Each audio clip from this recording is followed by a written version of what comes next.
Praise the lord.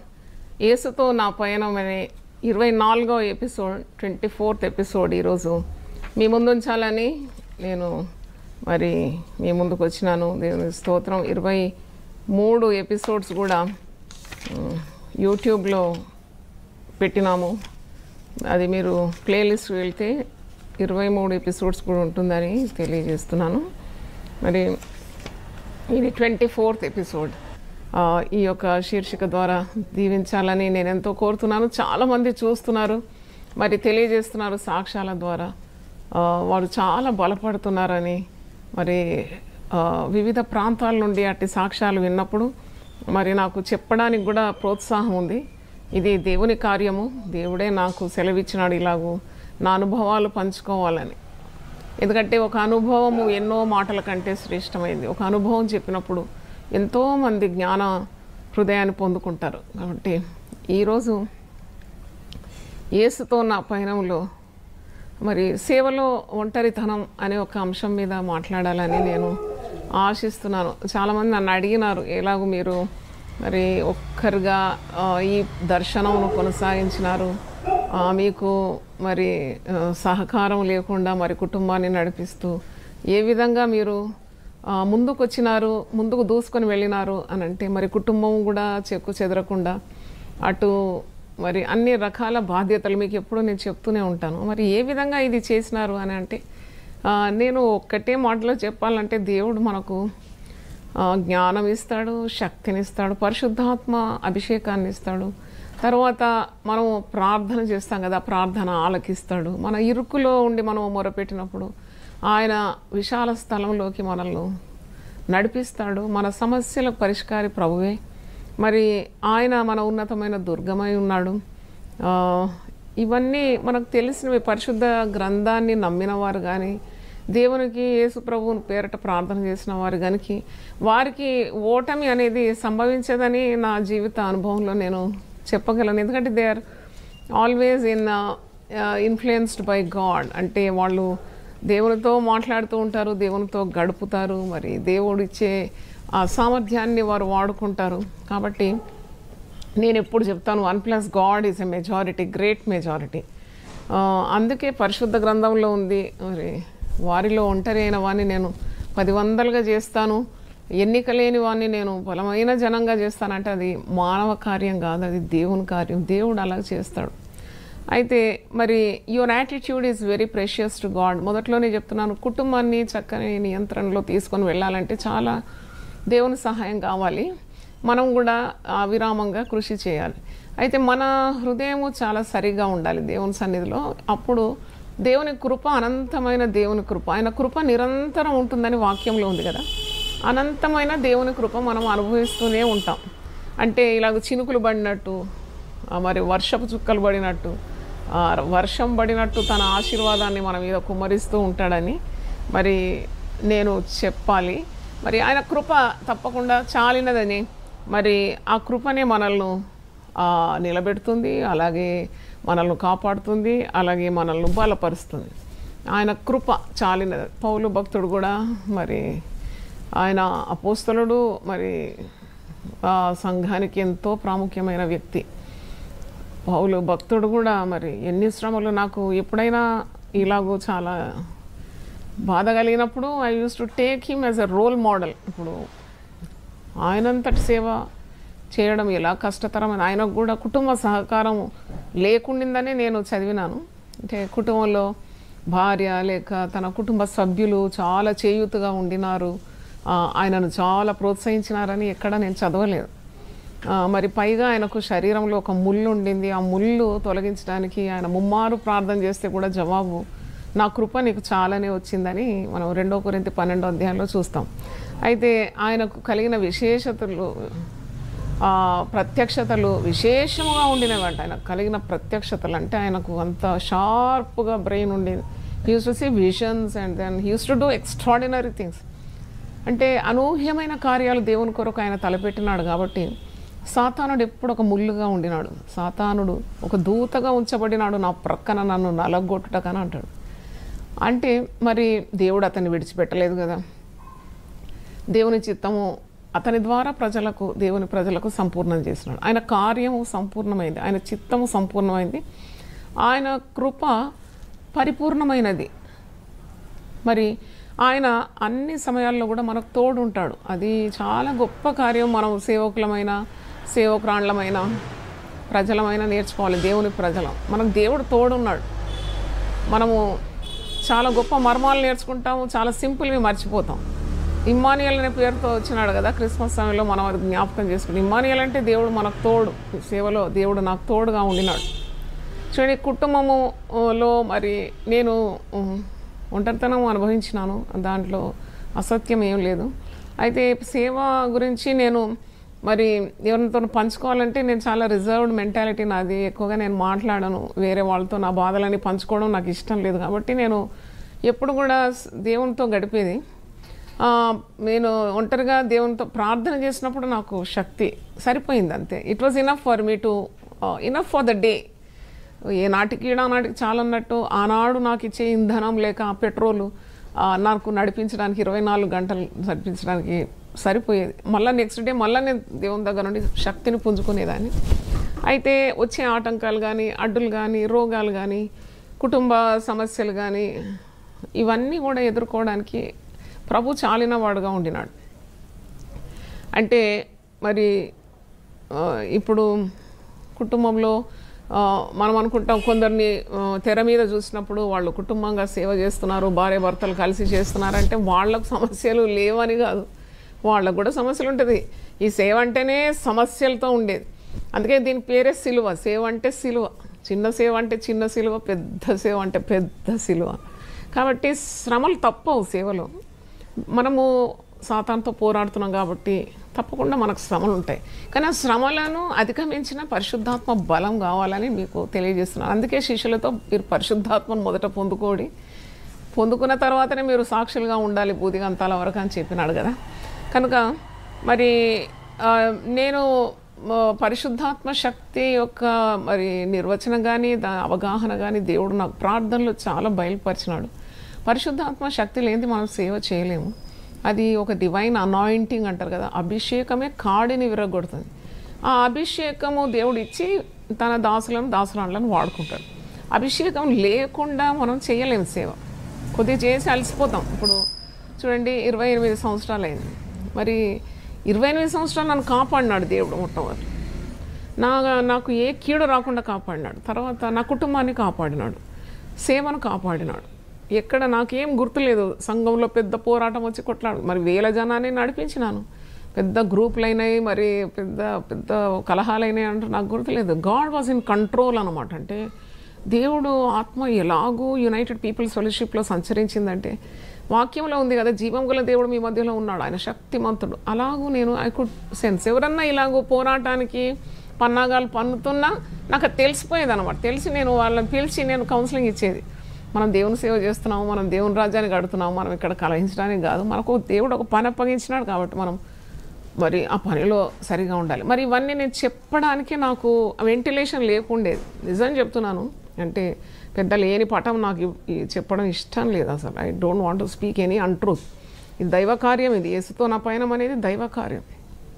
అయితే నాకు ఏదైనా సమస్య ఎదురుతుంది, ఆర్థిక ఇబ్బందులు కానీ, సేవను నడిపించడానికి డబ్బులు అవసరం కానీ, మరి నాకు ఇలాంటివి వచ్చినప్పుడు ఐ కుడ్ నాట్ స్పీక్. అంటే వచ్చి ఇలాగూ చాలామంది భార్య భర్త కలిసి మాట్లాడి మరి వాళ్ళు ఒక అరైవల్ అంటే ఒక పాయింట్కి అరైవ్ అయ్యి వాళ్ళు దాన్ని సాల్వ్ చేయడం, అది నాకు తెలియదు, ఇప్పటి వరకు తెలియదు. అది సత్యం, ముమ్మాటి సత్యం. ఎందుకంటే నేను ఇప్పుడు చెప్పాను, చెప్తే అంటే కొద్దిగా అన్రెస్ట్ వస్తుంది మాకు. అన్రెస్ట్ ఎట్లా వస్తుంది అంటే ఎందుకు ఇంత టెన్షన్, ఎందుకు ఇంత బాధ అంటే దానికి ఏం ఎక్స్ప్లెనేషన్ ఇవ్వాలి. దేవుడు నన్ను ఎన్నుకున్నాడు, నడిపిస్తాడు. అప్పుడు నాకు ప్రభువు నాకు భర్తగా నిలబడ్డాడు, కొండగా నిలబడ్డాడు, కోటగా నిలబడ్డాడు. ప్రక్కన ఒక పెద్ద అండనాల బండనాల కొండనాల నాకు నాలుక చాలా వివరించడానికి. He was more than everything for me. I use to talk to him. నాకు దేవుడు అంటే ఇప్పుడు యెషయా 54:5 నిన్ను సృజించిన వాడు నీకు భర్త అయినాడు, సైన్యములకు అధిపతి యెహోవా అని అతనికి పేరు. అది సైన్యములకు అధిపతి యెహోవా.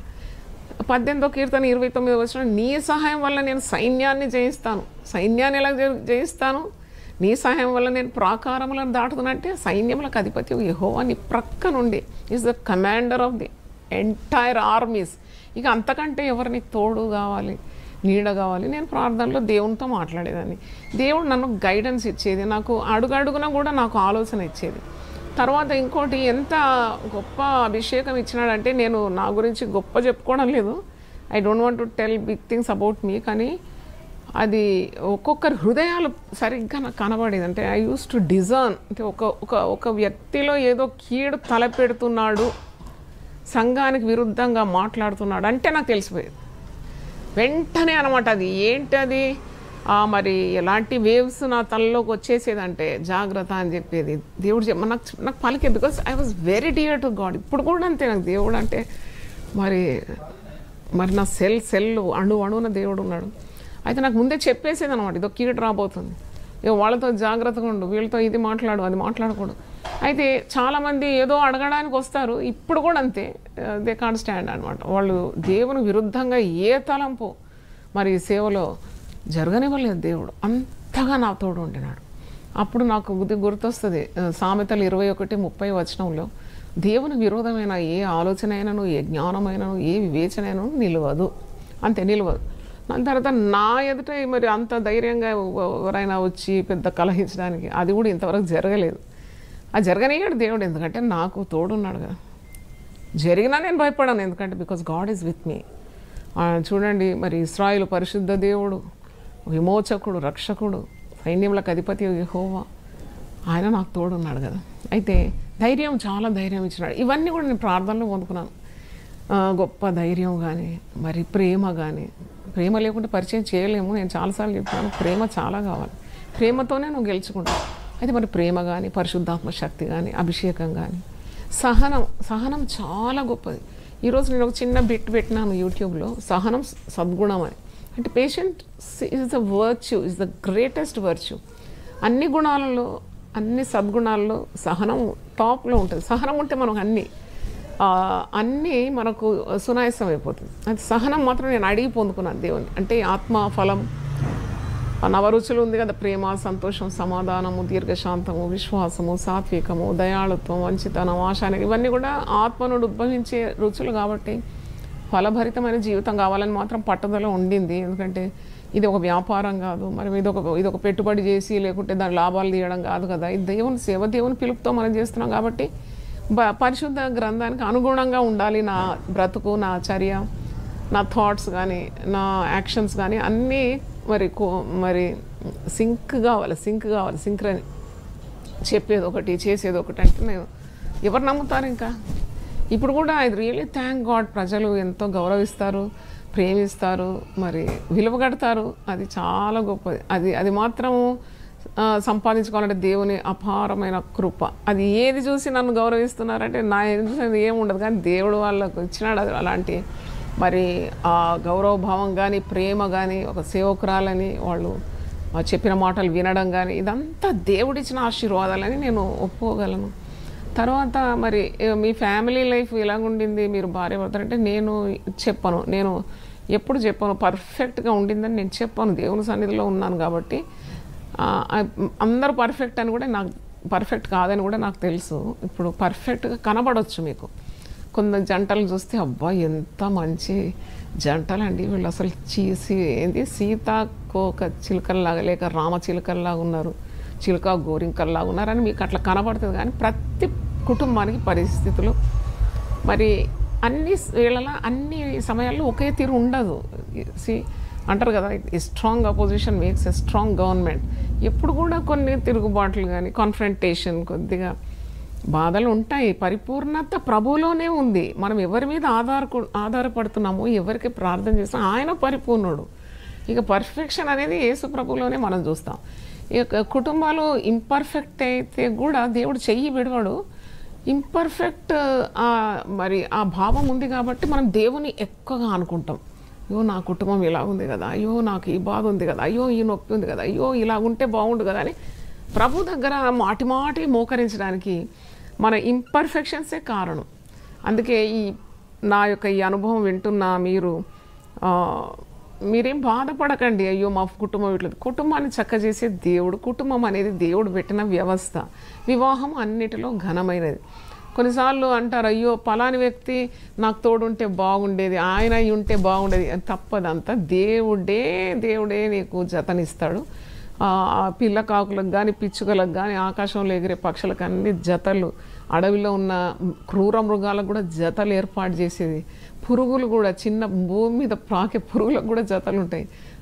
మరి ఆ జతలు దేవుడు ఏర్పాటు చేస్తాడు. నేనైతే 100% నమ్ముతున్నాను. మరి అయ్యగారు చెరియన్ గారు మరి నా భర్తగా ఉండి మరి అది దేవుని చిత్తమైంది. లేకుంటే మరి ఇంత సేవ జరగకపోయేదేమో. ఒకవేళ మరి మేము మంచిగా సంతోషంగా ఉండి లేక మంచిగా మాకు కష్టాలు ఏమి లేవంటే మాకు విమానంలో ఫ్రీ ఫ్లైట్ ఉండేది. ఆయన ఎయిర్లైన్స్లో పనిచేసినాడు. మేము మంచిగా ఎగురుకుంటా హాయిగా ఉండేది. అది సేవ ఎక్కడ ఉండేది, ఇంతమంది ఎలా బాగుపడేది. ఈరోజు కూడా ఒక అబ్బాయి సాక్ష్యం మీరు విన్నారు కదా, వాళ్ళు కోకొల్లల సాక్ష్యం. మీరు ఉదయకాలము మీరు జాయిన్ అయితే 5 నుండి 7 జూమ్లో ఎర్లీ మార్నింగ్ ప్రేయర్స్లో ప్లెంటీ ఆఫ్ టెస్టిమనీస్. అసలు మేము అది సమయం పోయేది కూడా మాకు అర్థం కావడం లేదు. ఎందుకంటే how they got blessed by this ministry. ఈ యొక్క యునైటెడ్ పీపుల్ ఫెలోషిప్లో ఎక్కడ వారికి ఎంత ఆశీర్వాదం లభించిందో వాళ్ళకు చెప్పడానికి ఎంత ఆతృత, ఎంత ఉత్సాహము. మరి ఇది ఎలా జరుగుతుంది? ఎవరో ఒకరు నలగాలి కదా. ఇప్పుడు సిలువలో యేసు ప్రభు నలిగినందుకు దేవునికే ఇష్టమైందంట సిలువలో ఆయన నలగొట్టడానికి. అతని నలగొట్టుటకు యెహోవాకు ఇష్టమైంది కాబట్టి మనకందరికీ రక్షణ దొరికింది.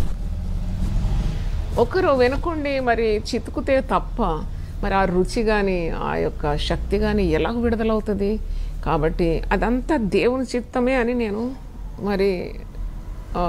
నమ్ముతున్నాను. I believe that everything what happened in my life, what is happening in my life, what is going to happen in my life, జరిగేవన్నా జరగబోయేవన్నా అవన్నీ కూడా గాడ్ ఈజ్ ఇన్ కంట్రోల్. దేవుడు తప్పకుండా ఆధీనంలో ఉన్నాడు. అన్నీ ఆయన ఆధీనంలో ఉంది. ఎందుకంటే నాకు విశ్వాసము ఎలాగంటే మరి నాకు తెలుసు సహనం చాలా అవసరం. మనము నాకు కేకలి అంటే కొన్నిసార్లు మరి చాలా వేదన వచ్చినప్పుడు మరి కొన్ని సందర్భాల్లో నేను అవుట్ బర్స్ట్ అయినాను. వెంటనే పరిశుద్ధాత్ముడు నాకు చెప్పినాడు, ఇది కాదు, ఇది నీకు తగదు, నువ్వు వాక్యం చెప్పేదానివి, నిన్ను నేను వాడుకుంటున్నాను కాబట్టి మరి ఇది నీకు తగదని నేర్పించేది. అప్పుడు వెంటనే ఉపవాసంలోకి వెళ్ళిపోయింది నేను. అది నాది ఒక పెద్ద ఆయుధం. ఏంటంటే నేను దేవునికి ఇష్టమైన ఏ కార్యం నోటి ద్వారా కానీ మరి తలంపుల ద్వారా కానీ క్రియల ద్వారా కానీ అంటే నాకు చాలా భయం అయ్యేది. సో దేవుడు వాడుకునే పాత్ర కదా అని వెంటనే డానియల్ ఫాస్టింగ్ ఈజీ. నాకు ఒక పూట మానేసి మరి నాన్ వెజ్ మారను.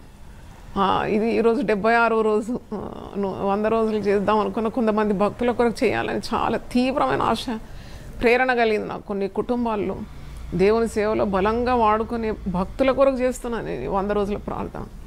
అయితే మరి కరోనా కొరకు చేస్తున్నాను. ఏ భక్తుడు నశించవద్దు, ఎందుకంటే చాలా గొప్ప ప్రమాదం కదా పాండమిక్. ఇది భక్తులను కూడా కబళిస్తుందనే బాధ నాకు కలిగింది. ఒక దీపస్తంభం ఆరిపోతే ఎంత చీకటి. కాబట్టి నాకు అట్టి ప్రేరణ ఇచ్చినాడు. ఆ గ్లోబును పట్టుకొని రోజు మీరు కూడా గ్లోబ్ కొనుక్కోండి, ఆశీర్వాదకరం అది. ఆ గ్లోబును పట్టుకొని ప్రతిరోజు నేను విజ్ఞాపన చేస్తున్నాను మిషనరీస్ కొరకు, పాస్టర్స్. నాకు తెలుసు వారి కుటుంబాల్లో ఎంత కష్టం ఉంటుంది, ఎంత బాధ ఉంటుంది, ఎన్ని ఇరుకులు ఉంటాయి, ఆర్థిక పరిస్థితులు బాగుండవు, మనస్పర్ధనలు వస్తాయి, ఒకరికొకరు అర్థం చేసుకోరు. అయితే ఇవన్నీ కూడా వారు బయట చెప్పారు, వాళ్ళు చెప్పలేము కదా వాళ్ళు.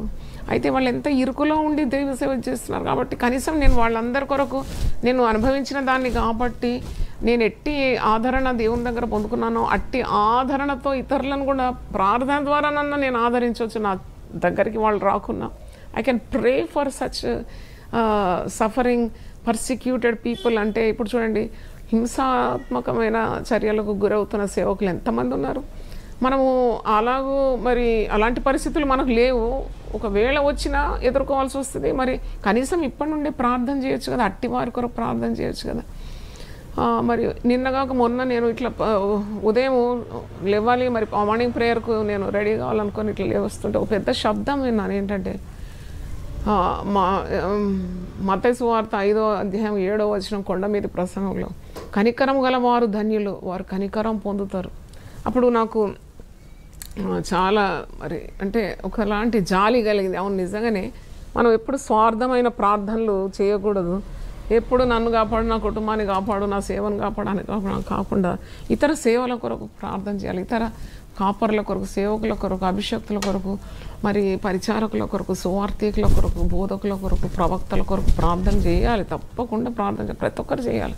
ఎందుకంటే వాళ్ళు వెలుగును వెదజల్లుతున్నారు కదా, మరి వాళ్ళకి ప్రార్థన చేయాలి, కనికర హృదయంతో ప్రార్థన చేయాలి. ఇప్పుడు మరి నాకు పరిచయంలో నేను ఎప్పుడు కూడా రైతుల కొరకు ప్రార్థన చేసేదాన్ని. వాళ్ళు భూమి దున్నది, బీడు భూములు దున్ని పంటనిచ్చి మన ప్లేట్లో అన్నం వస్తే వాళ్ళ కొరకు ఎలా ప్రార్థన చేయకుండా కఠినంగా ఉంటాం మనం?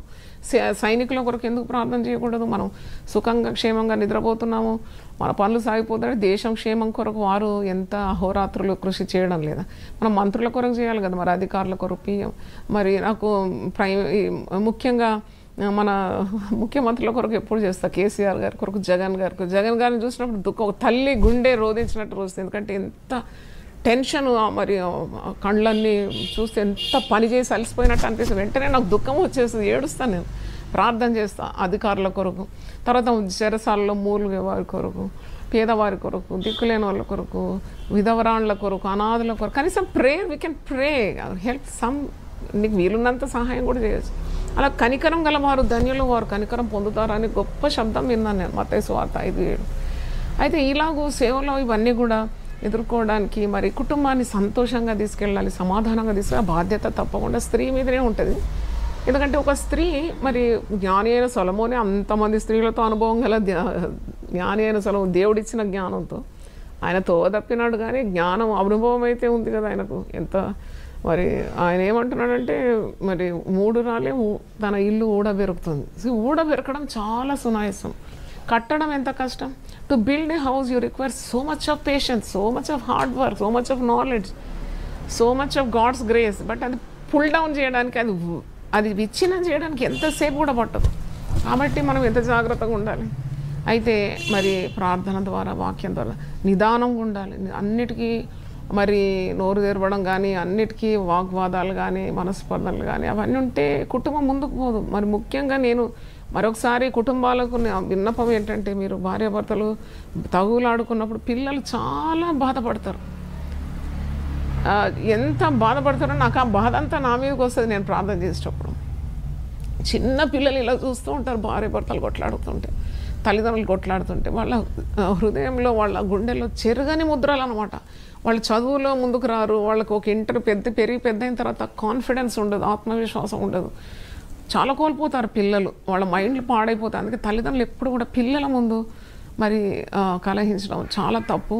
అది నాకు ఆ తెలివి నాకు దేవుడు అప్పుడే ఇచ్చినాడు కనుక నేను ప్రార్థన చేసేదాన్ని. ఆయన మౌనంగా ఉండేదాన్ని, చాలా మటుకు మౌనంగా భరించేది. ఎందుకు, నాకు యేసుప్రభువే మాదిరి. ఆయన బాధింపబడిన నోరు తెరవలేదు, నేనెందుకు నోరు తెరవాలి? అట్టి శక్తి దేవుని దగ్గర పరమ తండ్రి తన కుమారుడైన యేసుక్రీస్తుకి ఇస్తే నేను మరి ప్రభు బిడ్డ నాకు ఇయ్యడా అని నేను గమ్మున ఉండేదాన్ని. ఎందుకంటే తర్వాత కొద్దిగా, ఇప్పుడు చూడండి, కొద్ది కోపతాపాలు ఉన్నా అది కొద్దిగా మనము నిదానంగా ఉన్నప్పుడు, కొద్దిగా మౌనంగా ఉన్నప్పుడు దేవుడు, గాడ్ విల్ ఇంటర్వీన్. అది సమాధానం. దేవుడు ఉన్నాడు కదా, దేవుడు ఉండే కుటుంబమే కదా ఇది. ఇప్పుడు ఆయన ఉన్న దోణి ఎక్కడ మునుగుతుంది? ఎప్పుడు మునగదు. కాబట్టి నేను స్త్రీలతో కూడా చెప్తున్నాను, the steering wheel is in your hand. దేవుడు ఆ స్త్రీకి ఇచ్చినాడు శక్తి, కుటుంబాన్ని నియంత్రణలో, దేవుని మార్గంలో నడిపించడం కానీ, మరి అదుపులో నడిపించడం కానీ, మరి అణిగిమణి ఉండడం కానీ అది స్త్రీకే వీలవుతుంది. కాబట్టి ఇప్పుడు చూడండి, ఒక రహదారిలో మనం వెళ్తున్నాం, ఒక మార్గంలో వెళ్తున్నాం అంటే ఒడిదొడుకులు ఉంటాయి కొన్నిసార్లు, మరి కొన్నిసార్లు అంత ఘాట్స్ అంటే కొండ ప్రాంతంలో, కొండ చర్యల్లో డ్రైవింగ్ చేసినప్పుడు ఎంత వాళ్ళు కాలు కానీ ఆ వీల్ పెట్టుకుంటారు, ఆ చేతులు జాగ్రత్తగా ఉంటాయి. ఎందుకంటే కొద్దిగా అయితే పడిపోతుంది, అది లోయలో పడిపోతుంది. అది కేరళ పోయేటప్పుడు అవన్నీ మాకు కనబడుతుంది, ఎంత కేర్ఫుల్గా డ్రైవింగ్ చేయాలి, డ్రైవ్ స్లోలీ, డ్రైవ్ కేర్ఫుల్లీ అని అక్కడక్కడ రాసి పెడతారు. అయితే మరి కుటుంబము కూడా అలాగే మరి ముందుకు నడిపించాలి స్త్రీలు. మొన్న కూడా ఒక సేవకురాలతో నేను చెప్పిన, నీకు ఇంత తలాంతులు ఉంది, నీకు ఇంత అభిషేకం ఉంది, నేనే నిన్ను చూసి ఎంతో మరి ఆనందిస్తాను, నువ్వు కొద్దిగా మరి కంట్రోల్లో ఉండాలి. ఎందుకంటే కుటుంబం మనల్ని మరి అన్యులు చూసినప్పుడు వారు అపహాస్యం చేయకూడదు, మన దేవుని నామం దూషింపబడకుండా చాలా జాగ్రత్తగా ఉండాలని ప్రేమతో హెచ్చరించినాం. మరి ఇప్పుడు చూడండి, మనం నమ్ముకున్న దేవుని చేతిలో ఉన్నాం. We are in the hand of God. మనల్ని వదిలిపెడతాడా? ఇప్పుడు నాకు అనిపిస్తుంది, నన్ను మాత్రం రక్షించి మరి మరి భర్తను కానీ పిల్లలు కానీ ఆయన దేవుడు వదిలిపెడతాడా? అంత అన్యాయస్తాడా దేవుడు? దేవుడు అంత అన్యాయం చేస్తాడా? దేవుని సేవ, ఒక స్త్రీ కంకణం కట్టుకొని సేవ చేస్తుంటే తన కుటుంబాన్ని వదిలేస్తాడా? దేవుడు ఎప్పుడు చేయడు. ఆయనలో ఏ చెడుతనము లేదని ముసలితనం ముందు కూడా మరి వారు ప్రకటిస్తారని వాక్యంలో ఉంది. అంటే దేవుడు నమ్మదగిన వాడు. గాడ్ ఈజ్ ఫెయిత్ఫుల్ కాబట్టి will not leave your family like that. 92వ కీర్తనలో ఆ మాట చూడండి, 13 నుండి చదువుతున్నాను. యెహోవా మందిరంలో వారు నాటబడిన వారై వారు మన దేవుని ఆవరణంలో వర్ధిల్లురు. ఎవరు? దేవుని యందు ఉండేవారు. నాకు ఆశ్రయదుర్గమైన యెహోవా యథార్థవంతుడని, ఆయన ఏ చెడుతనం లేదని ప్రసిద్ధి చేయటకై వారు ముసలితనమందు ఇంకా చిగురు పెట్టుచుందరు, సారం కలిగి పచ్చగా ఉంటారంట. అంటే ముసలితనంలో కూడా దేవుడు వదిలిపెట్టకుండా కాపాడుతాడు. వారి నోటి నుండి ఎప్పుడు కూడా దేవుడు చేసిన కార్యాలే వల్లిస్తుంటారు. దేవునిలో ఏ చెడుతనం లేదని ప్రసిద్ధి చేయటకై వారు మరి దేవుని మందిరంలో పచ్చగా ఉంటారని వాక్యంలో చూస్తున్నాం. చిగురిస్తారంటే ఇంకా ముసలితనంలో ఇంకా చిగురిస్తారు. ఎందుకంటే వారి అనుభవాలు వెనుకున్నాయి. దేవుని కృప, కాపుదల, దేవుని శక్తి, దేవుని ప్రేమ అనుభవించిన వాళ్ళు కదా, వాళ్ళు చిగురిస్తూనే ఉంటారు. ఇంకా వాళ్ళు పచ్చగా ఉంటారు. కాబట్టి మరి దేవుడు ఎప్పుడు కూడా మన కుటుంబాలను విడవడని నేను చెప్పగలను. అయితే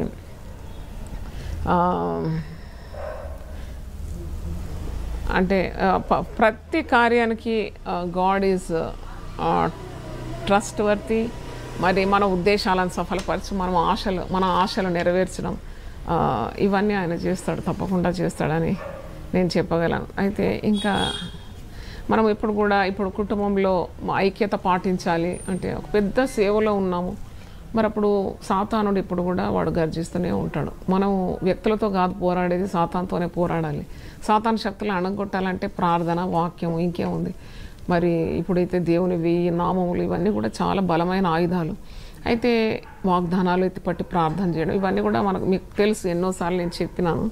మరి ఇప్పుడు నీకున్న భక్తి నీ ఇంట్లో వారికి లేదు, అప్పుడు ఏం చేయాలి?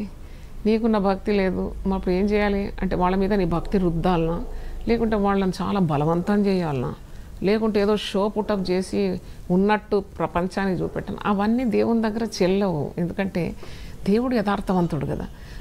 How can you pose something which you are not? అందుకే మరి యథార్థవంతుల మార్గము రాజమార్గంగా ఉంటుంది. యథార్థవంతులకు ఆయన ఏ మేలు చేయక మానడంట. యథార్థవంతులను బలపరచడానికి ఆయన కనుదృష్టి లోకమంతా సంచరిస్తుంది. అంటే దేవుని సన్నిధిలో మనము యథార్థంగా ఉండాలి. మరి ఇప్పుడు కుటుంబంలో కొందరు సరిలేరంటే ఏం చేస్తాం? గోడ మీద ఎత్తి పడేస్తాము కాదు. దేవుడిచ్చిన కుటుంబం, ఈ బాంధవ్యాలన్నీ దేవుడిచ్చిన బాంధవ్యాలు, దేవుని చేత నిర్ణీతమైనవి. కాబట్టి పిల్లలను కానీ, భర్తను కానీ, భార్యను కానీ మనం ఎడబాయలేము. మరి అట్టి పరిస్థితుల్లో ఇక్కడ ఒక వాక్యం నేను చూసినాను, 1 కొరింథీ 7వ అధ్యాయంలో, దేవుడు అట్టి పరిస్థితి ఇచ్చినప్పుడు నువ్వు ఆ పరిస్థితిలోనే ఉండి దేవుని కార్యాలు మరి ధైర్యంగా చేస్తూ వెళ్ళాలి. దేవుడు తోడున్నాడని గొప్ప అభయం ఉంది కదా. 1 కొరింథీ 7వ అధ్యాయంలో ఈ మాట నాకు ఇప్పుడు గుర్తొచ్చింది. ఏంటంటే సమాధానంగా, 1 Corinthians 7th chapter 15వ వచనంలో ఉంది, సమాధానంగా ఉండుటకు దేవుడు మనల్ని పిలిచి ఉన్నాడు. Why God called us is to be peace, to be at peace with each other. సమాధానం కలిగి ఉండడానికి ప్రయాసపడమంటాడు, సమాధానం వెతికి దాన్ని వెంటాడమంటాడు. ఇప్పుడు నీ జీవిత భాగస్వామి సరిగా అర్థం చేసుకోవడం లేదంటే, ఇప్పుడు నీకున్నంత వాక్య జ్ఞానం కానీ, నీకున్నంత ప్రార్థనా జీవితం కానీ, ఇంత రెవల్యూషన్స్ కానీ ఇప్పుడు ఆ వ్యక్తికి లేనప్పుడు ఆయనను ఎందుకు తప్పు పట్టాలి? ఆయన ఇంకా నేర్చుకునేది ఉంది. మెల్లగా తండ్రి ఒక అయస్కాంతం దగ్గర ఒక ఇనుప ముక్క పెట్టినా కానీ కొన్ని రోజుల్లో అది కూడా అయస్కాంతం యొక్క ప్రాపర్టీస్ అన్నీ దానికి అంటుకుంటాయి. కాబట్టి కొద్దిగా వేచి ఉండడం నేర్చుకోవాలి. మనం హడావుడిగా ఏ కార్యం చేయలేం. నిదానమే ప్రధానమని రోడ్డు మీద రాసి పెడతారు. ఎందుకంటే మనం ఏదో కావాలి, ఏదో అయిపోవాలి, అందరూ ఇలా మమ్మల్ని మెచ్చుకోవాలి, అలా వాళ్ళు ఎప్పుడు చేయదు, తప్పది. తగిన కాలం మందు హెచ్చించేది దేవుడు.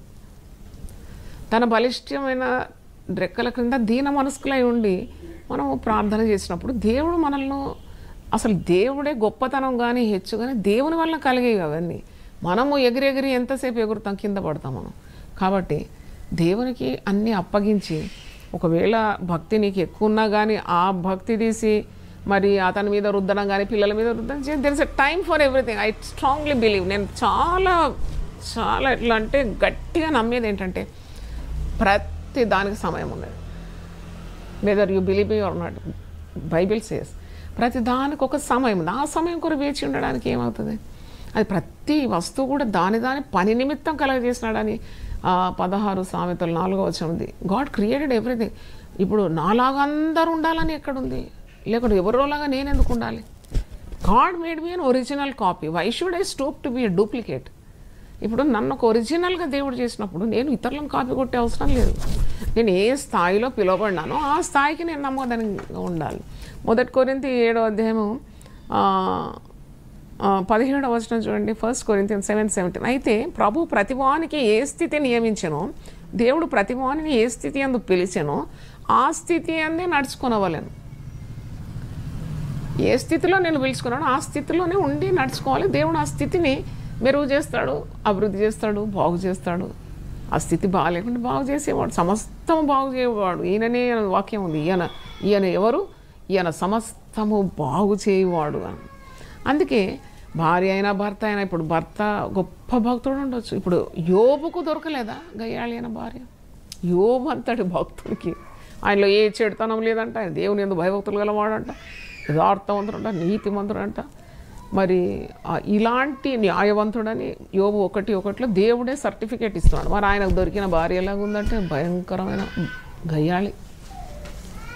యోబు అంత బాధలో ఉన్నప్పుడు ఒక్క భార్య కూడా అలాగ అనదనుకుంటా నేను. వచ్చి పరిచర్య చేసి జరాదరించి ఉద్గాయాలు గడిగి బాగా శరీరం అంతా పుండ్లు. అప్పుడు పిల్లలు 10 మంది పోయినారు. ఆ గుండె ఎలాగుంటుంది? మరి ఆమెకు బాధ లేదు. అది ఆస్తిపాస్తులంతా గొడ్లు ఎడ్లు అన్నీ పోయినాయి, ఇల్లు వాకిండ్లు అన్నీ పోయినాయి, ఏం లేకుండా అప్పుడు వచ్చి ఆదరించే బదులుగా ఆమె కోపగిస్తుంది. ఆమె ఏం భక్తి నీది? ఇంకా దేవుడు అంటావా? దేవుణ్ణి శపించి చావమంటది. ఇది జరుగుతాయి, సేవలలో ఉంటాయి. సేవ కుటుంబాలు గొప్ప గొప్ప దైవజనులకు ఇలాంటి భార్యలు ఉన్నారు. మీకేం తెలుసు? చాలా బాగుంది ప్రసంగం, ఎంత బాగున్నాడో దైవజనుడు. మరి తెర వెనుక ఎన్ని కన్నీళ్లు గారుస్తున్నాడో, ఎంత నలిగిపోతున్నాడో. ఇలాంటి జీవిత భాగస్వాములు ఉన్నారు పురుషులకు కూడా. అయితే మరి వాళ్ళు ఏమో సేవ వదిలేస్తున్నారా? దర్శనం వదిలేస్తున్నారా? మనుషులకు నలుగురికి చెప్పుకొని ఏడుస్తున్నారా? కాదు, వాళ్ళు దైవజనులు. వాళ్ళు ఆ గుండెలో అవన్నీ పెట్టుకొని దేవుని సేవ చేస్తున్నారు. అందుకే దేవుని సేవకుల కొరకు ప్రార్థన చేయాలని యునైటెడ్ పీపుల్స్ ఫెలోషిప్లో ప్రతి గురువారం, ఇంకా దేని కొరకు మీరు చేయని అవసరం లేదు, దేవుని సేవకుల కొరకు మీరు చేయండి. ప్రార్థన చాలా ఫలం ఉంటుంది. యుద్ధమునకు పోవడానికి ఎంత భాగమో యుద్ధ సామాగ్రి నిలబడడానికి అంతే భాగం. కాబట్టి it's a tough thing to work for the lord. చాలా కష్టం సేవ చేయడం. కాబట్టి వారి కొరకు ప్రార్థన చేయాలి. ఇక్కడ మరి అదే అంటున్నాడు అనమాట. ఇప్పుడు సమాధానంగా ఉండటకు మిమ్మల్ని పిలిచినాడు. ఏ స్థితి అందు నువ్వు పిలువబడిన ఆ స్థితి అందే నువ్వు నమ్మకంగా ఉండు, నడుచుకో. దేవుడు అన్నీ బాగు చేస్తాడు. 14వ వచనం చూడండి. 1 కొరింథీ 7:14. అవిశ్వాసి అయిన భర్త భార్యను బట్టి పరిశుద్ధపరచబడతాడు. ఎంత మర్మం ఇది! ఒక అవిశ్వాసి భర్తగా ఉన్నప్పుడు దేవునిలో నమ్మకం లేదు, దేవుడు అంటే దూరంగా ఉన్నాడు, దేవుని కార్యాలు తెలియదు, దేవుని నియమాలు తెలియదు, దేవుని మాటలు కూడా తెలియదు అంటే ఏం చేస్తాం? ఆ అవిశ్వాసి అయిన భర్తనట విశ్వాసరాలైన భార్యను బట్టి కనికరం పొందుకుంటాడట. విశ్వాసరాలైన భార్య ఎప్పుడు ప్రార్థన చేస్తుంది కదా ఆయన కొరకు. అప్పుడు ఆ దైవ కరుణ కనికరం ఇతని మీద కుమ్మరింపబడుతుంది. తప్పులను బట్టి దేవుడు లెక్క పెట్టి నిలదీస్తే ఎవడు మిగిలి ఉండడు ఈ ప్రపంచంలో. దుమ్ము బూడిదైపోతాం. కానీ ఎవరో మన కొరకు విజ్ఞాపన చేస్తున్నారు. ఎవరి కొరకో మనం ప్రార్థన చేస్తున్నాం, వాళ్ళు బతికి బట్టగడుతున్నారు. అది మర్చిపోకూడదు. అవిశ్వాసి అయిన భర్త భార్యను బట్టి పరిశుద్ధపరచబడతాడు. అవిశ్వాసురాలైన భార్య విశ్వాసి అయిన భర్తను బట్టి పరిశుద్ధపరచబడుతుంది. లేని ఎడల మీ పిల్లలు అపవిత్రులై ఉందరు, ఇప్పుడైతే వారు పవిత్రులు. చూడండి, పిల్లల గురించి కూడా రాశాను. ఒక విశ్వాసి అవిశ్వాసి వాళ్ళకు కలిగిన పిల్లలు, ఆ పిల్లలు కనికరిస్తాడంట. అక్కడ ఎవరో ఒకరు పరిశుద్ధత పాటించి దేవునికి సమీపంగా ఉంటే వాళ్ళకు కలిగిన పిల్లల మీద దేవుని కనికరం ఉంటుంది, పవిత్రత మార్గంలో వారు నడుస్తారని అంటున్నాడు దేవుడు. మరి నేను చాలా కొద్దిగా రీసెర్చ్ చేసినప్పుడు ఎక్కడ కూడా కుటుంబాన్ని వదిలిపెట్టలేదు దేవుడు. ఒక్కరి నిమిత్తం కుటుంబం అంతా రక్షణ. ఒక్క నోవహు ఓడగట్టినప్పుడు మరి తన 3 కుమారులను, కోడళ్లను, భార్యను అందరినీ కనికరించినాడు కదా. ఇంటి అంతటికి రక్షణ కలిగింది. జక్కయ్య నీకు మాత్రమే నేను రక్షణ ఇస్తానన్నాడా? జక్కయ్య నేను నీ ఇంటికి వచ్చినాను, నేడు నీ ఇంటికి రక్షణ కలిగి ఉన్నది. జక్కయ్యనే వెతుకులాడిండు కదా. పొట్టి జక్కయ్య పెద్ద మేడి చెట్టు ఎక్కి ఆ చెట్టు నిండా చీమలు ఉంటాయంట పాపం.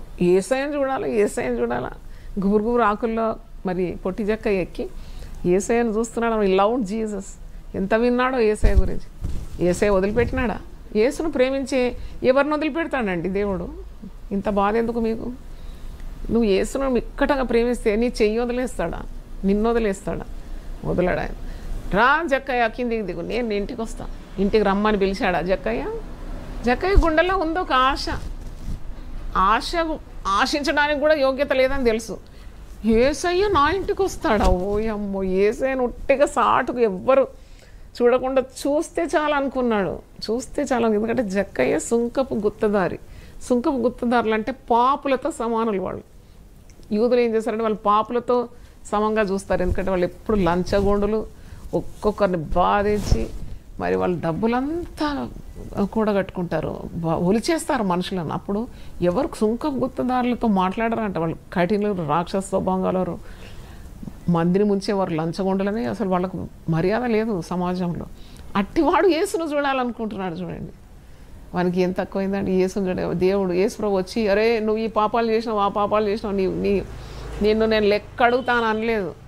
మన ఆశనే చూసినాడు. ఇంకా వాడు చేసే పాపాలు ఏం చూడలే, ఆశ చూసాడు. జక్కయ్య అని పేరు పెట్టి పిలిచి దిగురా, నేను ఇంటికి వస్తాను. అబ్బా, నాకు అప్పుడు అసలు పెద్ద ఎన్ని ప్రసంగాలు చేసినా అది తీరదు, నాకు తనివి తీరదు. నీ ఇంటికి వస్తానంటే జక్కయ్య ఎలా మురిసిపోయినాడు. పోనీ జక్కయ్య నీ ఇంటికి వస్తాను, నీకు మాత్రం రక్షణ ఇస్తాన్నాడా? నేడు నీ ఇంటికి రక్షణ వచ్చి ఉన్నది. ఇంటి వారందరూ యేసు ప్రభువునందు విశ్వాసం ఉంచినారు.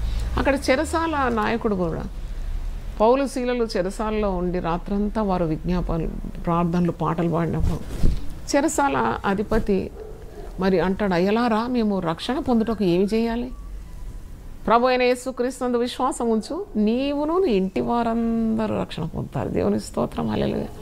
దేవుడు ఒక కుటుంబంలో ఒకరిని పట్టుకొని తక్కిన వాళ్ళందరినీ నరకాన్ని పంపాడు. వారి ప్రార్థనలు చాలా స్ట్రాంగ్ ఉంటాయి. ఎవరైతే వాళ్ళు దేవుని మార్గంలో ఉండేవారు వారు వదులుతారా? ఎప్పుడైనా ప్రార్థన చేస్తుందో ఒక విశ్వాసురాలైన భార్య నాకు మాత్రం టికెట్ వీళ్ళందరినీ నరకాన్ని పంపమని అన్నదు. నేను ఎక్కడ ఉంటానో వీళ్ళందరూ అక్కడ ఉండాలా ప్రభువా, నా బిడ్డలందరూ అక్కడ ఉండాలి, నా భర్త నాతో ఉండాలి. భర్త అంటాడు నా భార్య నాతో రావాలి, పరలోకంలో మేమందరం కనబడాలనే ఆ ఆశ, ఆ మండుతున్న ఆశ దేవుడు కనికరించకుండా ఉండడు. కాబట్టి మన భక్తి మరి మన ఇంటి వారి మీద పెద్ద ప్రెషర్ పెట్టి రుద్ది వాళ్ళు ఇలాగ ఉండాలి, మీరు ఇలాగ ఉండాలి, ప్రపంచానికి ఇలా కనబడాలని ఏం ఒత్తిడి చేయదు. మా నాన్నగారు ఎప్పుడు అటు చేయలేదు.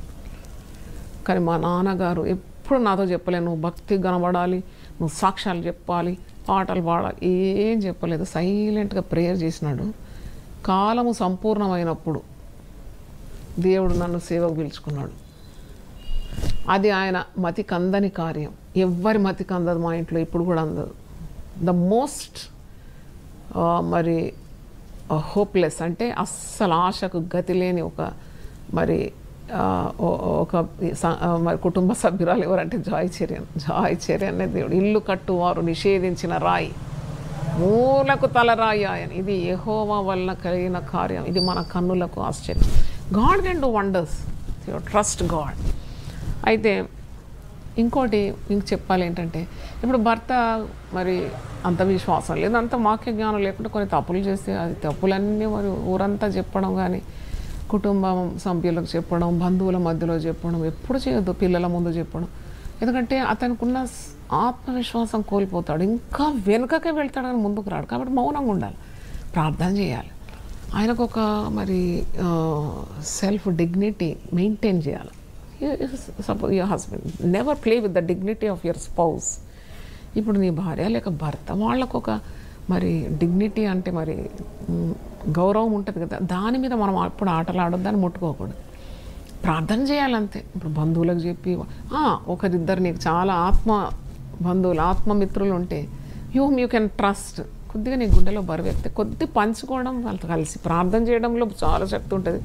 నేను నిజంగా ప్రేమించే వారికి కొద్ది చెప్పుకున్నావు, మరి వాళ్ళకి తెలుసు నీ సంగతి, కొద్ది వాళ్ళు కూడా కలిసి ప్రార్థన చేస్తే బలం తప్పకుండా ఉంటుంది. 3 పీటలు త్రాడట తెగదంట అట్ట చెప్పుకోవచ్చు. కానీ అంతా మరి మనం పబ్లిక్ చేసి మరి రచరచ చేయకూడదని. ఎందుకంటే ఒక్కసారి వారు నిరుత్సాహం పొంది కృంగిపోయినారంటే మళ్ళీ వాళ్ళని లేవనెత్తడం కష్టమవుతుంది. మళ్ళీ చాలా ప్రాబ్లమ్స్ ఇంటిలోనే ఎప్పుడు కూడా మరి సమాధానం ఉండదని తెలియజేస్తున్నాను.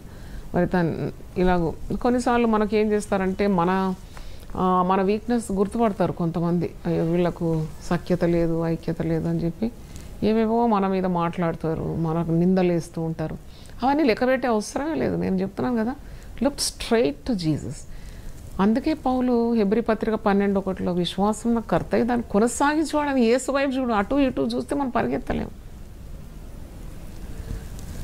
వి కాంట్ రన్ ద రేస్ కదా. మరి వాళ్ళు ఏమంటున్నారు, వీళ్ళు ఏమంటున్నారు, ఆగితే ఎక్కడ పరిగెత్తా, you can't reach the goal. అందుకే అవన్నీ దేవుని మీద వేసేయాలి. Just cast your care upon him. అందుకే వాక్యం నాకు చాలా ఇష్టమైన వాక్యం 55వ కీర్తన 22వ వచనం, నీ భారం యెహోవా మీద మోపు, ఆయనే నిన్ను ఆదుకోను. నీతిమంతులను ఆయన ఎన్నడూ కూడా మరి ఆయన నీతిమంతులను కదలనీయడని వాక్యంలో మనం చూస్తున్నాం. ఇప్పుడు పాపం చేసినాడు నీ భర్త అంటే అప్పుడు ఇది నేను జనరల్ టాపిక్ మీద మాట్లాడుతున్నాను ఈరోజు. It can or it cannot, may or may not be happening to any of you or to me, but still what happens commonly, చాలా సాధారణంగా సర్వసాధారణంగా జరిగేది. భర్త ఒక తప్పులో పడ్డాడు, పాపంలో పడిపోయినాడు. ఇప్పుడు పాపంలో పడిపోయిన భర్త మీద కళ్ళు తిప్పితే అవుతుందా, పళ్ళు కొరికితే అవుతుందా, అంటర్తో కొడితే అవుతుందా? చాలామంది స్త్రీలు గుండీలు బట్టి పీకి పాపంలో పట్టబడిన అప్పుడు అనుకోవాలి, అలా కాదు ట్రీట్మెంట్ చేయాల్సింది. మరి నువ్వు ఎంత పెద్ద కళ్ళు ఉరిమినా, పళ్ళు కొరికినా, రోకల బండి ఎత్తుకున్నా సమస్య పరిష్కారం అలా రాదు. నువ్వు అదే కొద్దిగా తెలిసి తెలియనట్టుండి కొద్దిగా ప్రార్థన చేస్తే తప్పకుండా గాడ్ విల్ ఇంటర్వెన్, దేవుడే దిగొచ్చి నీకు సహాయం చేస్తాడు అని మరి నేను ధైర్యంగా చెప్పగలను. ఎందుకంటే పాపం అనేది ఒక ఊబి, దాంట్లో పడిపోయినా నువ్వు పైకి ఎత్తలేవు. దేవుడే దిగొచ్చి కీర్తనకారుడు చెప్పిన రీతిగా నాశనకరమైన గుంట నుండి, జిగటగల దొంగ ఊబి నుండి ఆయన నన్ను పైకి లేవనెత్తినాడు, రక్షణ బండ మీద నా పాదములు స్థిరపరిచినాడు. అంటే ఇప్పుడు నేను చెప్పదలుచుకుంది అంటే పరిశుద్ధాత్మ చేసే కార్యం పరిశుద్ధాత్మకు అప్పగించండి, దేవుడు చేసే కార్యం దేవునికి అప్పగించండి. పరిశుద్ధాత్మ స్థాయిలో మనం పోకూడదు. We should not deal as if we are the Holi Spirit. మనం కాదు పరిశుద్ధాత్మ శక్తి. పరిశుద్ధాత్ముడు కార్యం చేస్తాడు నీ భర్తలో, నీ భార్యలో. పరిశుద్ధాత్ముడు కార్యం చేయాలని నువ్వు ప్రార్థన చేయాలి. నువ్వే పోయి పరిశుద్ధాత్ముడు చేసే పనులన్నీ కూడా చేయలేము కదా మనం. అలా we can't be in some else's shoe. కాబట్టి leave it to the Holi spirit. మరి దేవుడు కార్యం చేస్తాడు తప్పకుండా. కొందరు ఇప్పుడు ఈరోజు కూడా మార్నింగ్ ప్రేయర్లో ఒక సహోదరి అడిగింది, అమ్మ మరి నా భర్త సిగరెట్ తాగుతాడు, మరి తాగుతాడు, ఇలాంటి చెడు వ్యసనాలు ఉన్నది. నాకు చాలా బాధ ఉంటుంది. భర్త అలాగూ సిగరెట్ తాగడము, సినిమా పాటలు వినడము, మరి టైం అంతా వేస్ట్ చేయడము. ఒక విశ్వాసాల నా భార్యకు ఎంత బాధ కలుగుతుందో మీకు తెలుసా? అప్పుడు ఏం చేయాలంటే యూ క్యాన్ బైండ్ ఇట్ అన్నమాట. Bind it in the name of Jesus. ఇప్పుడు కాని కార్యాలు ఇంట్లో జరుగుతాయి, మరి ఎందుకు యేసునామం నీకు? ఇప్పుడు పవర్ ఇచ్చినప్పుడు ఆ పవర్ వాడకుంటే ఎట్లా? నువ్వు గదికి వెళ్ళి మోకరించి యేసు నామములో ఈ దుశ్చర్యను నేను బంధిస్తున్నాను ప్రభు అంటే బంధింపబడిపోతుంది. దేవుని సేవకుల గృహంలో వచ్చి వేలు పెడితే కాలిపోతారు. జాగ్రత్త. ఎందుకంటే మండుతున్నది, అది మంట, ప్రార్థన మంట. మరి అనేకులు లక్షలాది జనం వారు ప్రార్థన చేస్తున్నారు, నువ్వు పోయి వేలు పెడితే కాలకుండా ఉంటుందా? దేవుని సేవకుల కుటుంబాలను కూడా ముట్టుకోదు. వాళ్ళు భార్య భర్తలు వాళ్ళు తగులాడితే కూడా నువ్వు వారి మధ్యలో కూడా పోవద్దు అని నేను అంటున్నాను. ఎందుకంటే దేవుడే వాళ్ళని ఎన్నుకున్నాడు, గర్భములోనే చూసుకున్నాడు. ఇరిమీదతో అంటాడు, జగత్ పునాదులు వేయబడక మునిపే నేను నిన్ను ఎరిగి తిని, తల్లి గర్భములో పిండాకృతిగా ఉన్నప్పుడే నా కన్నులు నిన్ను చూసిందంటే మనం పోయి భార్యాభర్తల మధ్యలో పోయి సిగ్గుపడిపోతాం ఆఖరికి. ఎందుకంటే దేవుడు వాళ్ళ పక్షాన రోషంగా ఉంటాడు. Never touch God's anointed people. వాళ్ళు ఏదో మరి గొడవపడినా ప్రార్థన చేయి, యూ విల్ గెట్ రివార్డెడ్. దేవా మా భార్య భర్తలు సమాధానంగా ఉండాలనైనా, నీ గొప్ప సేవ చేస్తున్నారు ప్రభు, అది will bring rewards to you. But don't criticise. వాళ్ళను నీవు విమర్శించి నలుగురికి చెప్పకూడదు వాళ్ళ సంగతి. అది దేవునికి చాలా కోపం చెప్పని. నెవర్ ఎప్పుడు చేయొద్దా పని. ప్రార్థన చేయాలి, వాళ్ళను సహాయం చేయ ప్రభా. సిస్టర్కి సమస్య ఉంది ప్రభా, ఆమెకు నెమ్మది దయచేయి ప్రభా, ఇంకా గొప్ప సేవ చేయాలి తండ్రి, ఆమెకు సమాధానం దయచేయి ప్రార్థన చేయాలి. కానీ నలుగురు పోయి చెప్పి రాసి రంపాన పెడితే ఆ శిక్ష.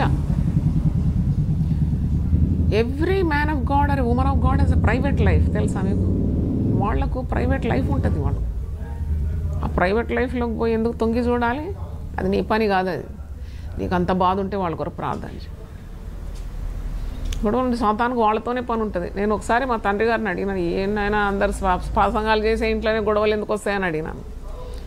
అక్కడ పక్కన అన్యులు ఎంత బాగున్నారు, ఎంత నెమ్మదిగా తులసి చెట్టుకు నీళ్లు పోసుకుంటా హాయిగా ఉన్నారు. ఏమి ఇంట్లో గొడవలు ఎందుకు వస్తాయి దేవుని సేవకుల కుటుంబంలో అంటే ఒక మంచి మాట తెలివిగా చెప్పినాడు.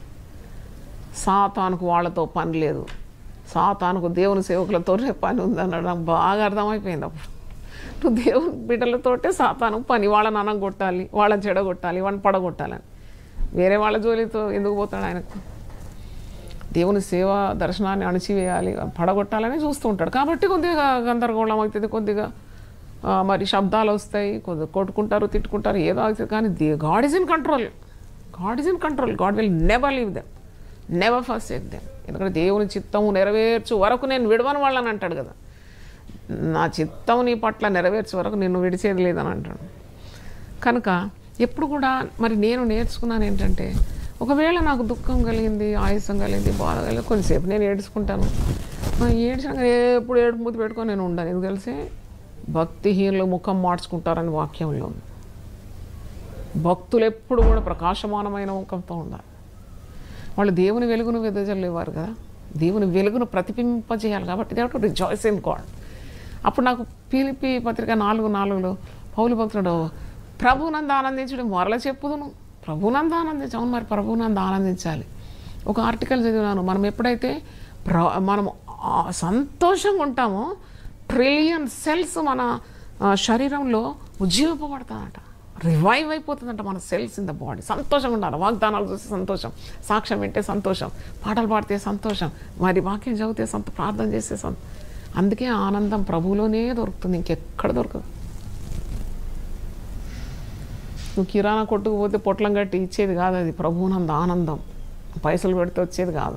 ఆ ప్రభువునంద ఆనందం నీకు ప్రభుతో ఉన్న బంధం ద్వారానే వస్తుంది. కాబట్టి ఆ రిజాయిస్. కరోనా కూడా రాదు, ఎందుకంటే బాడీ ఈజ్ ఛార్జ్డ్ కదా, ఛార్జ్ అయిపోయి ఉంటుంది ఎప్పుడు. అందుకే ఈ ఉదయకాలము ఇలా యునైటెడ్ పీపుల్ ఫెలోషిప్ ఒక మంచి ఆలోచన.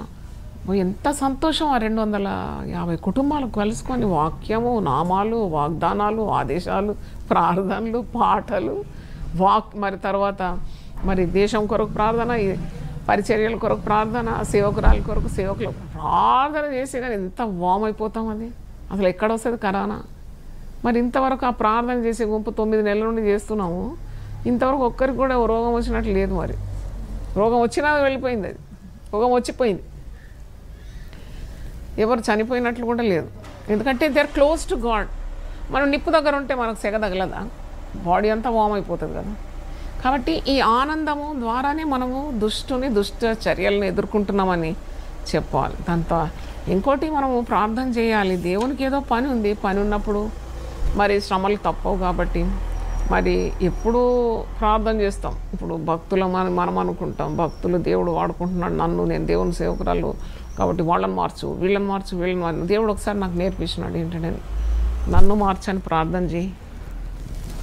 ఎప్పుడు అది ప్రార్థన చేస్తా, దేవా నన్నే మార్చు, నన్నే మార్చు, నాలో ఇంకా ఏమైనా ఒకతోకలంటే సరిచేయి ప్రభు, ఐ నీడ్ మోర్ క్లెన్సింగ్. అవును, నన్ను బాగా పవిత్రం చేయాలి, పరిశుద్ధపరచాలి, యజమానుడు వాడుకునే అర్హమైన పాత్రగా ఉండాలని ప్రార్థన చేయాలి. దేవునికి స్తోత్రం, హల్లెలూయా. మరి ఇప్పుడు చూడండి, పరిశుద్ధ గ్రంథంలో 31 సామెతల గ్రంథం 31:27 వచనంలో ఒక మాట ఉంది కదా, ఆమె తన ఇంటి వారి నడతలను బాగుగా కనబెడుతుందని. సేవలో ఉండేవారు చాలా జాగ్రత్తగా ఉండాలి. ఇంటి వారి నడతలు కనబడుతుందంటే ఆయన ఎక్కడ పోతే ఒక కెమెరా పెట్టడం కానీ, లేకుంటే ఇంకెక్కడో పోతే మనిషిని సిఐడిని పెట్టడం కానీ, డిటెక్టివ్ అట్లా కాదు, అది చేయొద్దు. ఇప్పుడు మన విశ్వాసం విలివ్ బై ఫెయిత్, విలివ్ బై ట్రస్ట్. అలా చేస్తే సంతోషం కుటుంబంలో ఎప్పుడూ రాదు. కాబట్టి మరి అనుమానంతో మనం ఏ కాపురం కట్టలేము, విశ్వాసంతో కట్టగలము. అనుమానంతో లోకాన్ని జయించలేము, సమస్యలను జయించలేము, విశ్వాసంతో లోకాన్ని జయిస్తామంట. Faith overcomes the world. Faith moves mountains అంట. పర్వతాలను కూడా తొలగించేది విశ్వాసమే కదా. కనుక విశ్వాసాన్ని పెంపొందించుకోవాలి దేవుని సేవ చేసేవారు. తర్వాత మన కార్యాలు బయట, అంటే ఇంగ్లీష్లో ఒక మాట ఉంది, washing your dirty linen in పబ్లిక్లో పోయి నీ మురికి గుడ్డలు కడగవు కదా, అలాగూ ఒక తెర ఒక ఒక ఒక మరి మెయింటైన్ చేయాలి తప్పకుండా, ఎందుకంటే అది దేవునికి ఘనత. మరి తప్పకుండా మనకు ఏదైనా సమస్యలు ఉంటే నేను ఇంతకుముందు చెప్పినట్లు సంఘానికి తెలిసిన సంఘం ప్రేమతో ప్రార్థన చేసినప్పుడు ఆ సమస్యలన్నీ కూడా సమస్య పోతుంది. అంటే వేషధారుల వలె ఉండవాలని కాదు, కానీ మనకు దేవుడు ఉన్నాడు, ఆయనే సరిపోయినవాడు అంతే. ప్రార్థన ఎక్కువ చేయాలి. ప్రార్థన చేసినప్పుడు ఆయన చాలు కదా, ఇంకెందుకు మళ్ళీ బయట అంతా మనం విస్తారంగా మాట్లాడే అవసరం లేదని నేను చెప్పగలుగుతాను. తర్వాత ఇప్పుడు కూడా మరి అంటే నాకు దేవుడు నేర్పిన పాఠం ఏంటంటే నాలుకను అదుపులో ఉంచుకోవాలి. ఎప్పుడు మాట్లాడుతుంటాడు, ఐ ఒబే గాడ్స్ వాయిస్. ఎందుకు మనం పిల్లలతో కానీ మాట్లాడినప్పుడు, భర్తతో మాట్లాడినప్పుడు, ఇంటి వారితో మాట్లాడినప్పుడు కూడా నాలుకను అదుపులో పెట్టుకుంటే చాలా సమస్యలు పరిష్కరింపబడుతుంది. మరి మనము ప్రభు పాదాల దగ్గర ఉన్నప్పుడు ఈ జ్ఞానం అంతా ప్రభువే ఇస్తాడు. తర్వాత యేసు ప్రభు యొక్క శక్తిని మాత్రం ఎప్పుడు కూడా తక్కువ అంచనా వేయకూడదు. ప్రేమ మరి దోషములన్నిటినీ కప్పుతుంది కాబట్టి ఆ ప్రేమతో నా గుండె నింపు ప్రభు అని ప్రార్థన చేయాలి. ప్రేమ అన్ని దోషాలు కప్పేస్తుంది. ఇప్పుడు యేసు ప్రభువుకి ఎంత ప్రేమ, యూదాను క్షమించినాడు, అంతవరకు ప్రేమించినాడు. ఎంత ప్రేమ ఉంటే ఆ యూదా, వాడు మోసగాడు, మోసపు కపట ముద్దు పెట్టినాడు, అంత చేసిన ప్రభు అంటాడు, నువ్వు నాకు ఇచ్చిన వారిని నేను అంతవరకు ప్రేమించినాను. మరి అంత దెబ్బలు కొడుతూ, చాటవారుతో కొడుతూ, కొరడా దెబ్బలతో శరీరం అంతా గాయపరిచిన వాళ్ళ కొరకు కూడా సిలువలో మొట్టమొదటి కేక్ ఏంటి, తండ్రి వీరు ఏం చేస్తున్నారో తెలియదు, వీరిని క్షమించమని ప్రార్థన చేసినాడు. నిన్నటి రోజు నేను యాకోబు పత్రిక 1:20 నరుని కోపము దేవుని నీతిని నెరవేర్చదని వాక్యంలో చూస్తున్నాం. అంటే మరి అయోగ్యులను కూడా ప్రేమించడానికి దైవశక్తి చాలా అవసరం. మరి ఇలాగూ మనము ముందుకు సాగితే దేవుని తోడు మనకు ఉంటుంది, దేవుని చెయ్యి మనకు తప్పకుండా మన పరిచర్యలో కానీ, మన భక్తి జీవితంలో కానీ, కుటుంబ జీవితంలో కానీ దేవుడు సహాయం చేస్తాడు. అందుకే నేను ముందే చెప్పినాను, I may not be a perfect wife or a perfect mother or a perfect servant of God, but I trust a perfect God. అది నా పాయింట్ ఈరోజు చెప్పడానికి. మనం ఎప్పుడు కూడా పర్ఫెక్షన్ వెతుకుతాం ఇతరులు, వీళ్ళు పర్ఫెక్టా, వాళ్ళు పర్ఫెక్టా కాదు. God is perfect and God's perfection is shown on their lives. తప్పకుండా ఒక వాక్యం మీకు చదవాలి. మత్తయి సువార్త 6వ అధ్యాయంలో ఉంది. ఎవరు పర్ఫెక్ట్ కాదు, అందరికి డిఫెక్ట్ ఉంటుంది అని అనకూడదు. ఈ ఇంపర్ఫెక్ట్ వాళ్ళను దేవుడు పర్ఫెక్ట్ చేస్తాడు తన శక్తి ద్వారా అని మర్చిపోకూడదు. మత్తయి సువార్త 6వ అధ్యాయంలో ఓ మాట చూడండి. 6వ అధ్యాయం 48వ వచనం, మాథ్యూ 6:48. మీ పరలోకపు తండ్రి పరిపూర్ణుడు గనుక మీరును పరిపూర్ణులుగా ఉండేదారు.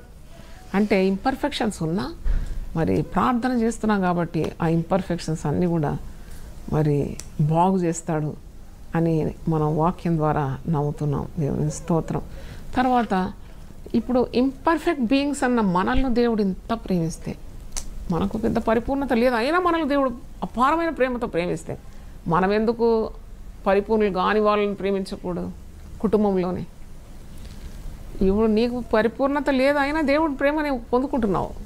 మరి అప్పుడు పరిపూర్ణులు కాని వారు నీ కుటుంబంలో, కుటుంబ సభ్యుల్లో ఉంటే వారిని ఎందుకు దేవుడు నిన్ను ప్రేమించినట్లు ఎందుకు ప్రేమించకూడదు?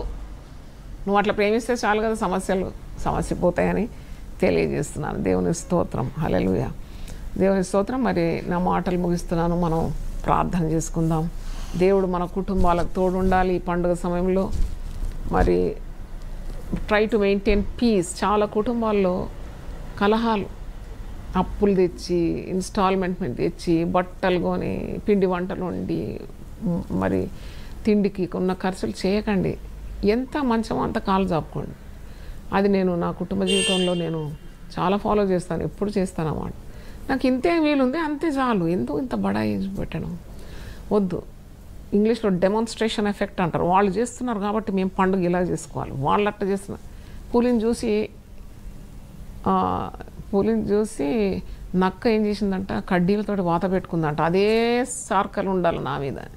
అలా ఉండకూడదు. మనకు దేవుడు ఇచ్చింది సంతుష్టి సహితమైన దైవభక్తి గొప్ప లాభం. అప్పు చేసి పండుగ చేయకూడదు ఎప్పుడు కూడా. నేను ఎప్పుడు చేయలేదండి. 40 సంవత్సరాలు నా కుటుంబ జీవితం, 40 years still batting, not out, only by God's grace. అంటే అప్పు తెచ్చి మరి ఏదో షో పుట్టప్ చేసి ఎప్పుడు చేయలేదు. నన్ను అడుగుతారు, ఏంటమ్మో ఇంత పెద్ద పరిచర్యం ఇది, మీ కారు ఎంత సింపుల్గా ఉంది. చాలా అది ఏసే గాడిద మీద వెళ్ళలేదా, దైవ కార్యం చేయలేదా? నాకు పెద్ద కార్యం మందిని ఉంచి నాకు అవసరం లేదు. ఎవరన్నా గొప్ప ధనికుడు వచ్చి నాది గేట్ ముందు పెడితే వాడతాను నేను తప్పకుండా. మరి దేవుడు ఇచ్చిండు అనుకుంటా. కానీ మరజల డబ్బు తీసి నేను పెద్ద బెంజ్ కారు కొనే అవసరం నాకు లేదు.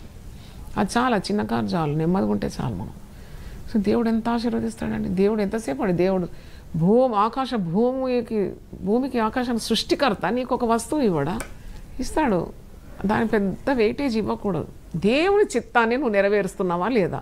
దేవుని నియమ ప్రకారం నీవు నీ కుటుంబం ఉందా లేదా?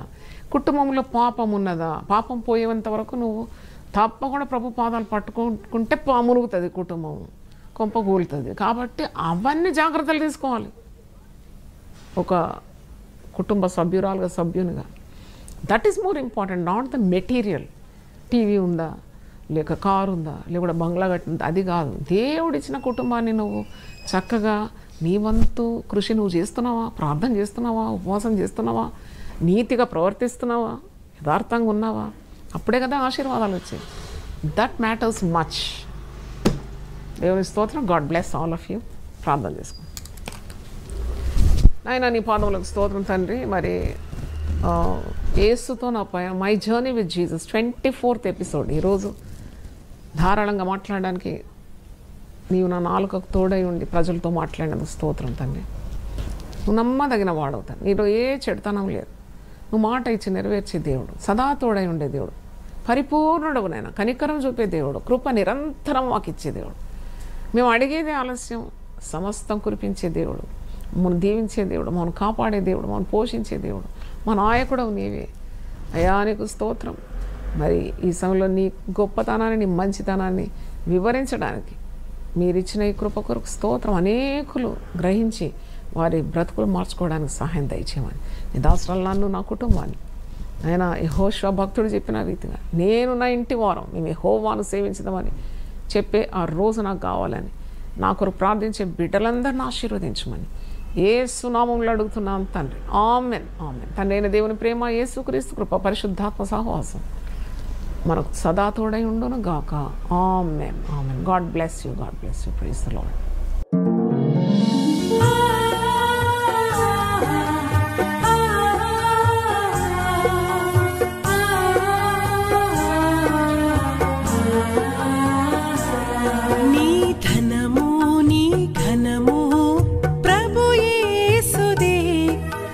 దశమా భాగమునీయ వెనుదీతువా. నీ ధనము నీ ఘనము ప్రభు యేసుదే. నీ దశమా భాగమునీయ వెనుదీతువా. ధరలోన ధనధాన్యములనీయగా కరుణించి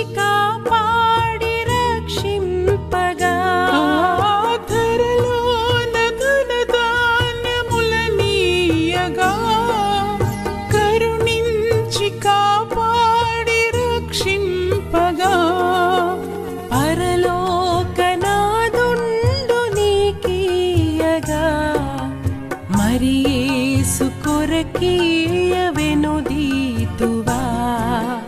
పరలోకనాథుండు నీకీయగా మరి యేసు కొరకీయ వెనుదీతువా. నీ ధనము నీ ఘనము ప్రభు యేసుదే. నీ దశమా భాగమునీయ వెనుదీతువా. పాడి పంటలు ప్రభువు నీకీ